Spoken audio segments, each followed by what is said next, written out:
Dans cette vidéo, on va voir comment réussir le NoFap Challenge. On va se rendre compte qu'il y a des techniques qui vont nous aider à mettre toutes les chances de notre côté. Le No Nut November est l'occasion de se pencher sur la question. La masturbation est une mauvaise habitude, très destructrice. Elle peut même entraîner la mort. Vous en doutez?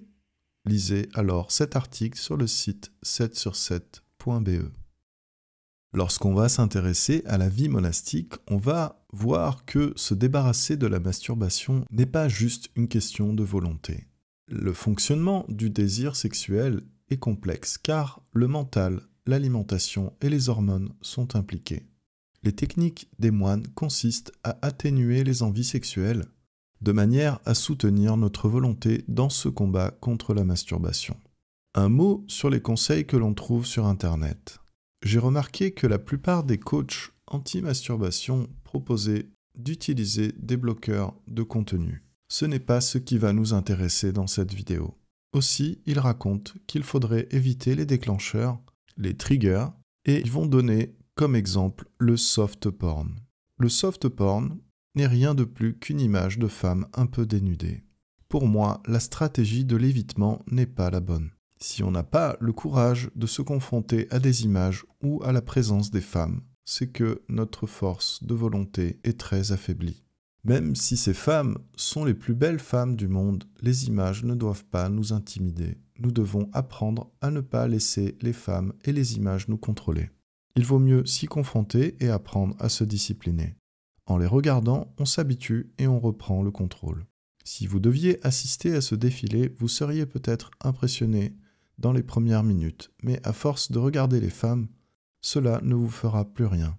Après tout, ce n'est que de la chair humaine, qui pourrait se putréfier et être mangée par des vautours. On va donc aborder 5 techniques concrètes qui vont nous permettre de réussir à coup sûr le NoFap Challenge. Je vais présenter ces techniques dans l'ordre de la plus efficace à la moins efficace. Mais avant de passer aux techniques, je dois préciser une chose.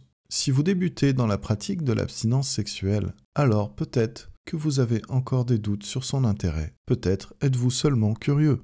Votre état d'esprit aura une grande influence sur votre réussite dans ce challenge. Ne doutez jamais de l'intérêt de l'abstinence, sinon vous échouerez. Comme l'indiquent les statistiques de Google Trends, le NoFap est à la mode depuis 2014. Alors que c'est une pratique qui en fait est très ancienne, connue des moines depuis plus d'un millénaire. En expérimentant le No Nut November, vous ne faites que ce que des milliers d'hommes ont déjà fait. J'espère qu'en étant conscient de cela, vous aurez un état d'esprit favorable à cette pratique, car l'état d'esprit est déterminant pour votre réussite du challenge. Première technique pour limiter les envies de masturbation, le jeûne. Le jeûne est une bénédiction pour les nofapeurs. Personnellement, j'utilise 2 types de jeûnes qui sont très efficaces. Le premier est le jeûne intermittent de 24 heures, ou OMAD, qui consiste à ne manger qu'un seul repas par jour. Le second, plus difficile, est la technique du jeûne alterné. Je mange les jours pairs et je jeûne les jours impairs. On s'alimente sur une fenêtre horaire de 12 heures sur 48 heures, ce qui fait 36 heures consécutives de jeûne. Le jeûne alterné n'est pas recommandé si vous êtes maigre, si vous avez un IMC inférieur à 19. Le jeûne alterné est plus difficile mais aussi plus efficace. Il existe de nombreux autres bienfaits dans la pratique du jeûne. Nous aurons peut-être l'occasion d'y revenir. Je ne dis pas que vous devez absolument suivre cette règle. J'expose ici ce qui a été efficace pour moi. Le jeûne est une armure d'invincibilité contre les envies de sexe. C'est pourquoi c'est la technique la plus efficace.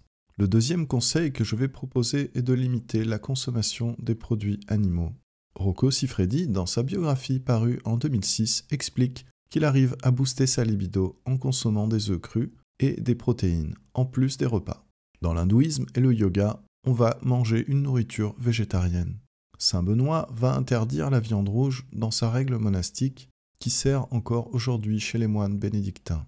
Les chrétiens orthodoxes vont pratiquer un carême dans lequel les produits animaux sont interdits. Bref, tout ceci montre bien qu'il existe un lien entre protéines animales et envie sexuelle. Je ne peux pas déterminer pour vous les quantités de viande et d'œufs que vous devez consommer, mais je peux vous indiquer les quantités que j'ai déterminées pour moi-même. Je mesure 1,82 m et pèse 79 kg.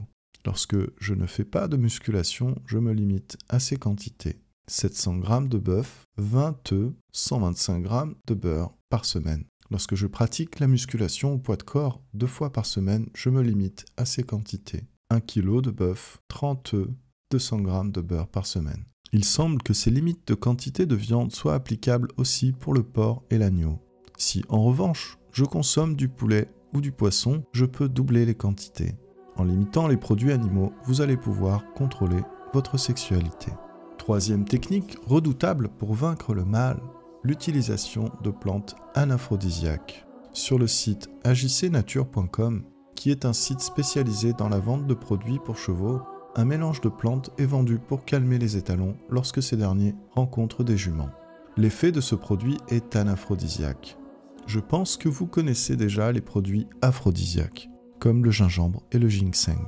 Il existe des plantes qui produisent l'effet inverse. Ce que je propose dans cette troisième technique, c'est de s'inspirer du calme-étalon, produire son propre mélange. Le calme-étalon contient 4 plantes au total. Le gâtillier, aussi appelé poivre des moines, le pavot de Californie, la valériane et le houblon.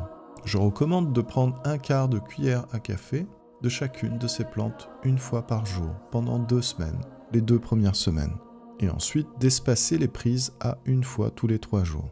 Attention, si vous prenez de trop grandes quantités, vous risquez des insomnies. Vous devez également vérifier que vous n'êtes pas allergique. Si l'effet est jugé insuffisant, on peut augmenter les doses de gâtillier et de houblon, car il semble que ce soit surtout la valériane et le pavot de Californie qui produisent des insomnies. Je me suis procuré ces plantes sur le site de l'herboristerie du Valmont. Ceci n'est pas un placement de produit, et je n'ai aucun intérêt commercial dans cette entreprise. Les plantes du calme-étalon ont des tas d'autres vertus, notamment sur l'humeur, les pensées et le sommeil. Je vous invite à les découvrir sur le site de l'herboristerie du Valmont. À noter, après 5 jours d'arrêt total du calme-étalon, les envies de sexe reviendront. Soyez vigilants. Quatrième technique très puissante, la pratique de l'épuisement volontaire. L'épuisement volontaire est une technique monastique, car pour les moines, la paresse est un péché capital. Chez les chrétiens, les pèlerins marchent pendant des kilomètres et des kilomètres, lors de longues randonnées, par exemple pour se rendre à Saint-Jacques-de-Compostelle. L'épuisement volontaire est une pratique qui doit prendre 4 formes. D'abord, passer le plus de temps possible à l'extérieur. Ensuite, ne jamais rester assis trop longtemps. Puis, faire de l'exercice léger quotidiennement. Marche, course, escalade, trampoline, natation. Et enfin, toujours remplir son emploi du temps pour éviter l'ennui. L'objectif de l'épuisement volontaire est de s'endormir tout de suite. Lorsqu'on ne fait pas d'exercice, on va avoir du mal à s'endormir et on laissera donc l'opportunité aux envies de masturbation de nous dominer. Cinquième et dernière technique, la patience. La patience est utile puisque quand surviendront les envies de sexe, c'est la patience qui va nous aider à ne pas céder aux envies de masturbation. Il suffit alors de laisser le temps à cette envie de disparaître. La technique de la patience est une technique utilisée dans la méthode Allencar contre le tabac. Dans la majorité des cas, les envies se manifestent pendant une durée qui va de 5 minutes à 15 minutes et finissent par disparaître. Dans des cas extrêmes, elles peuvent durer des heures. Il faudra alors être très patient. Respirer, marcher et patienter. Chaque envie de masturbation est une bataille contre le diable. Chaque victoire vous rapprochera du paradis, mais pas seulement dans l'au-delà, aussi dans la vie terrestre. Il se peut que toutes ces techniques soient insuffisantes, notamment si vous êtes en surpoids. Selon votre état de santé, votre âge et votre poids, il est possible que votre prostate soit hypertrophiée. Vous le remarquerez entre la seconde et la 3e semaine d'abstinence, parce que le volume de votre vessie sera réduit. Vous irez alors plus souvent uriner. Dans ce cas, vous n'aurez pas d'autre choix que de perdre du poids pour aider votre prostate à retrouver une taille normale. J'espère de tout cœur que ces conseils vous apporteront une grande aide dans ce challenge du No Nut November. Si c'est le cas, ne manquez pas de me l'indiquer dans les commentaires. J'espère aussi de tout cœur que votre désir d'abstinence ne se limitera pas au mois de novembre. J'espère que grâce à cette expérience, vous la pratiquerez pour toujours. Je vous souhaite une bonne chance dans la réussite de votre challenge et vous remercie pour votre écoute. À très bientôt, merci.